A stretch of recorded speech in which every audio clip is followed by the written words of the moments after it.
Saudara-saudara, memang wihara ini perkembangannya luar biasa. Menjadi satu wihara yang cukup baik sehingga dijadikan juga objek turis, menjadi ikon untuk kota Balikpapan.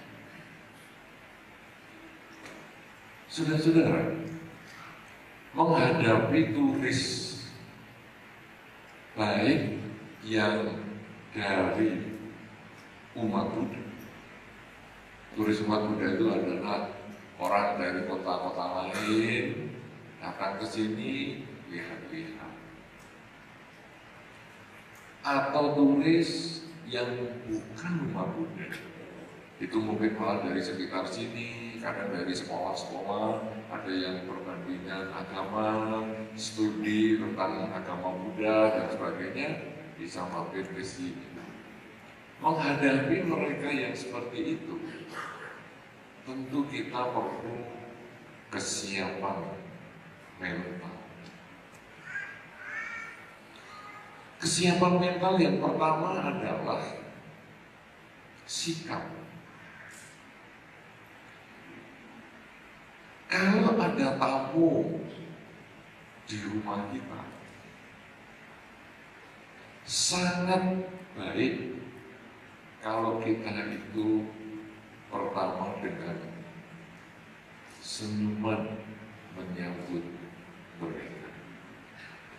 Anda sudah sering melihat orang di luar lingkungan Anda yang datang ke sini, yang mungkin Anda nggak kenal? Pernah? Sering? Ya? Apa yang Anda lakukan?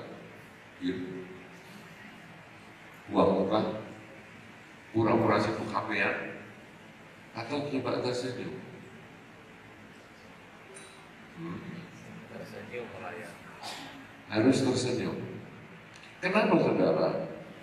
Karena Anda semua adalah tuan rumah. Anda umat Buddha menjadi tuan rumah di wihara ini. Kalau Anda berkunjung ke rumah orang, apakah itu teman Anda, apakah itu pelanggan Anda, apakah itu pacar Anda, ketika di rumah itu Anda ketemu orang dan diam melihat Anda mungkin mau nyoba senyum, dia tetap diam. Anda ngomong selamat pagi, tetap diam. Kira-kira kita jadi enak kayak itu? Rasanya aduh, sombong banget ya. Nah, saudara, Anda semua adalah umat Buddha. Anda menjadi ujung tombak contoh agama Buddha. Jadi kalau ada orang datang, kemudian Anda tersenyum, rasanya membuat orang yang datang itu senang. Umat Buddha apa ya? Sama dengan kalau Anda tadi berkunjung ke teman Anda, berkunjung ke pacar Anda, berkunjung ke teman kerja Anda, disambut dengan senyuman. Bahkan senyuman itu tidak harus dia punya rumah, pembantu rumah tangga yang bukakan pintu misalnya satpamnya, itu pun sudah membuat kita senang, merasa diterima. Apalagi kalau kita bisa ngomong sedikit. Dari mana? Ini pertanyaan ini Indonesia banget. Dari mana? Kenapa saya katakan Indonesia banget? Karena kalau di beberapa negara yang lain, pertanyaan dari mana itu jawabnya agak aneh. Ngapain kamu tanya-tanya? Dari mana? Ngapain tanya-tanya? Ya loh. Tapi kalau Indonesia banget, dari mana? Dia akan jawab dari sini saja. Atau kalau yang paling parah adalah dari parkiran. Oh iya, dari parkiran. Tapi itu Indonesia banget. Ada tentu kalau naik pesawat juga sering dikatakan. Atau Anda ketemu orang naik kendaraan umum, sendirian aja ya. Jelas sendirian. Masih ditanya, sendirian aja. Terus kalau naik pesawat dari Balikpapan ke Jakarta, sampai di atas pesawat itu masih ditanya, mau ke Jakarta ya? Ya iyalah, ini pesawat ke Jakarta, masa mau turun Kerawang? Terjun atau gimana? Tapi itu Indonesia banget. Jadi kalau Anda datang orang, kemudian Anda mengatakan dari mana? Itu juga hal yang umum berarti apa? Dia mulai merasa, ini tadi selain senyum ada komunikasi. Dan kemudian, oh iya, saya dari luar pulau, saya dari Jawa. Pertanyaan Indonesia yang berikutnya adalah, mau saya antar? Mungkin lihat-lihat itu kalau Anda memahami. Atau ada yang bisa saya bantu, itu juga bagus. Ada yang bisa saya bantu, iya tolong saya mau ketemu bantainya. Oke, tunggu sebentar ya. Atau saya mau lihat-lihat, kalau kita tahu tempat ini, kita jelasin. Tapi kalau kita nggak tahu tempat ini, jangan ngabur. Nanti orang tanya, ini Sang Buddha ini dalam posisi apa ya? Berbaring atau tidur atau apa? Jawabnya apa?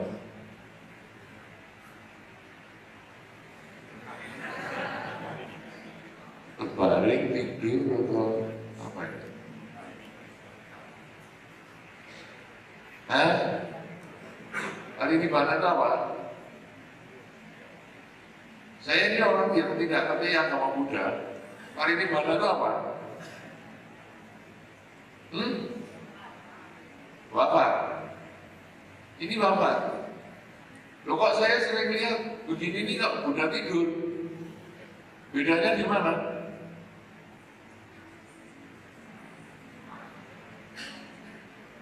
Nah, pemahaman kan kesepakatan. Saya lihat ini, dulu saya sering dengar, saya sering nonton film silat. Gini posisi Buddha tidur, Anda mengatakan wafat. Apa itu bedanya?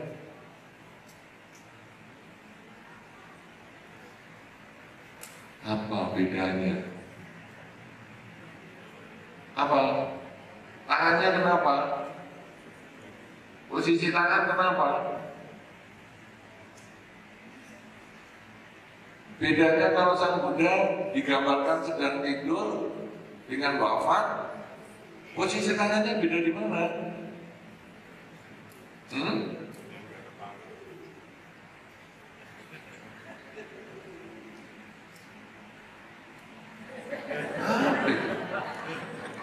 Apa bedanya? Ayo, ini sebesar ini, saya tolong dijelasin.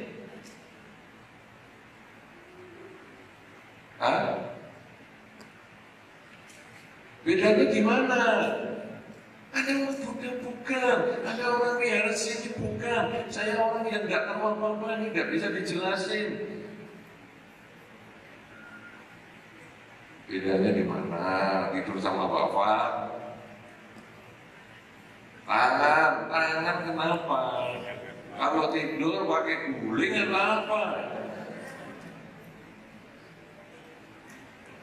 Posisi tangannya menyangga kepala, itu namanya wafat. Oh tidur, pinter. Jadi kalau Sang Buddha disebut beristirahat, tangannya terletak di kepala, jadi menyangga kepala. Ya, jadi kepalanya terangkat. Sedangkan kalau tangannya diletakkan di samping kepala, seperti posisi ini, Betul, ini adalah Sang Buddha wafat, atau kalau kita mengenal dengan nama Parinibbana. Nah, saudara-saudara, jadi ketika ada orang datang, kemudian kita berusaha menjelaskan, kenapa Sang Buddha Parinibbana kok malah gede banget? Kan yang penting kan lahir. Mana lahir? Mana lahir? Nah itu yang mana? Yang itu kan? Hah? Apa? Apa namanya?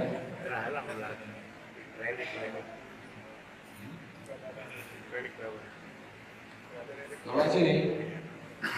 Minyak kan? Minyak goreng. Mana? Kenapa kalau yang wafat gedenya segini, lahir kok malah nggak jelas? Padahal wafat itu kan peristiwa penderitaan, peristiwa berpisah dengan yang dicinta. Kenapa jadi sebesar ini? Kalau lahir kan kita happy, ada kelahiran seorang Pangeran Siddhartha, kita seharusnya bahagia atau mencapai kesucian, kan harusnya lebih bahagia. Karena tanpa ada kesucian Pangeran Siddhartha tidak akan ada agama Buddha. Tapi kenapa kok wafat malah yang gede banget?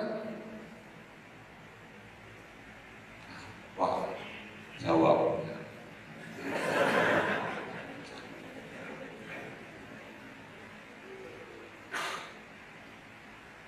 Apa jawabnya? Hah?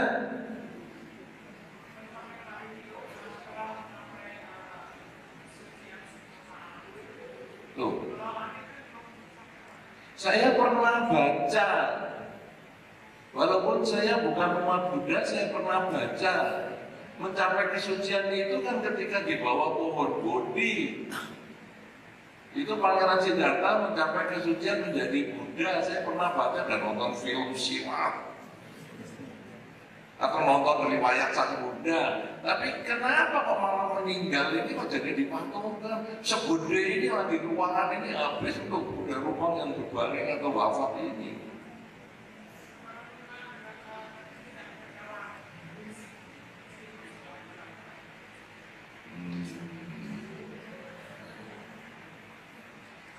Ayo, siapa lagi yang mau jawab?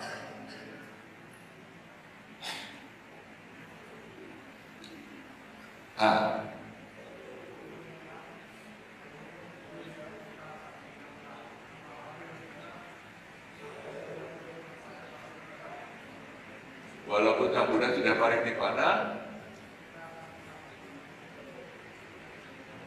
kita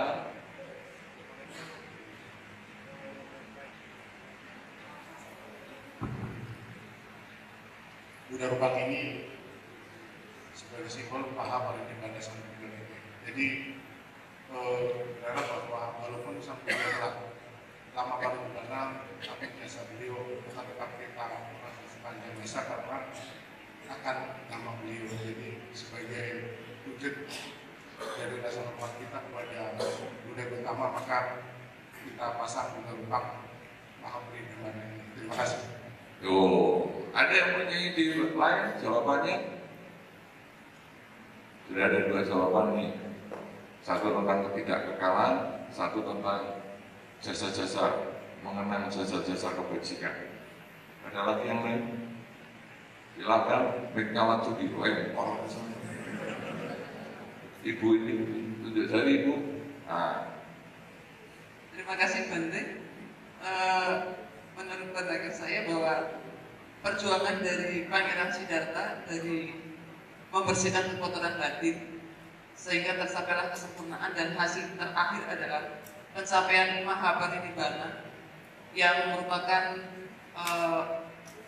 kesempurnaan yang tidak akan terlahir kembali, dan ini merupakan perwujudan dari perjuangan seorang Pangeran Siddhartha yang akhirnya mencapai suatu kesempurnaan tertinggi, kemudian diwujudkan dengan Buddha Rupang ini supaya kami sebagai umat Buddha selalu mengenang bahwa perjuangan seorang manusia biasa tetapi akhirnya bisa mencapai suatu keberhasilan yang patut dan harus kita teladani untuk mencapai hal yang sama seperti yang dicapai oleh Sang Buddha. Dengan Buddha Rupang ini kami sebagai umat Buddha ingin untuk berjuang supaya bisa seperti yang dicapai oleh Siddhartha Gautama. Ya, iya bagus. Paling tidak ada 3 jawaban. Tapi tentu masih kalau kita tanya akan banyak sekali jawabannya. Saudara-saudara, kalau kita berbicara tentang intisari Dhamma Buddha, nanti akan ada hubungannya dengan pembuatan patung yang sedemikian besar, proses perpisahan, meninggal, baik nanti dengan motivasinya membangkitkan semangat pada orang yang sedemikian luar biasa, atau motivasinya nanti untuk mengenang jasanya, atau untuk ketidakkekalan. Kita akan melihat sekarang apa sih ajaran Sang Buddha sedemikian luar biasa ini kalau diringkas hanya dijadikan satu kalimat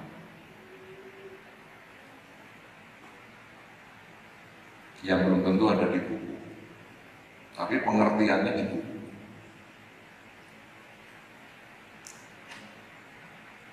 Kalau diringkas sebetulnya apa? Hidup itu tidak kekal. Terimalah kenyataan itu sebagaimana adanya. Hidup tidak kekal itu apa? Berkumpul dengan yang tidak disuka, berpisah dengan yang dicinta. Itu adalah kesunyataan yang pertama. Bahwa hidup ini berisi ketidakpuasan karena bertemu dengan yang tidak kita sukai dan berpisah dengan yang dicinta. Ini adalah dasar ajaran Sang Buddha. Sehingga kalau kita lalu menyadari kenapa berisi ketidakpuasan, karena adanya keinginan, ingin selalu bertemu dengan yang dicinta, ingin selalu berkumpul dengan yang dicinta, ingin selalu menolak yang tidak disuka. Kalau dasarnya adalah keinginan, berarti ketika keinginan itu bisa dikendalikan, maka timbullah kebahagiaan. Kalau sudah tahu bahwa penyebabnya adalah keinginan, tahu cara penyelesaiannya itu adalah dengan pengendalian keinginan, maka akhirnya ada cara-cara pengendalian keinginan yang disebut jalan mulia menuju Tuhan. Jadi kesunyataan mulia itu adalah kurikulum. Kalau sebagai guru, Pak Sugio juga guru tidak? Ibu Mariono juga masih guru. Ya. Pak Mariono masih guru. Kemarin mau pensiun siapa? Pak Mariono, tahun berapa nanti pensiun? Tahun ini atau tahun depan? 2018 berarti. 2018? 2 tahun yang lalu. Sudah pensiun, tapi masih ngajar? Masih. Sebagai guru, selalu punya pedoman yang disebut kurikulum. Jadi kalau kita mau ngajar, ini sudah apa ya, sepanjang tahun ini mau ngajar apa? Itu sudah ada. Dan kurikulum agama Buddha adalah 4 kesunyataan mulia. Itu yang diajarkan oleh Sang Buddha pada saat pertama kali khotbah Sang Buddha di dalam Dhammacakkappavattana Sutta. Bahwa hidup ini berisi ketidakpuasan. Yang pertama. Yang kedua, ketidakpuasan itu ada sebabnya, yaitu keinginan sendiri. Yang ketiga, kalau keinginan ini bisa dikendalikan, tercapailah kebahagiaan. Yang keempat, cara untuk pengendalian keinginan yang disebut jalan mulia menuju Dhamma. Nah, ketidakpuasan itu bertemu dengan yang tidak disuka dan berpisah dengan yang disuka.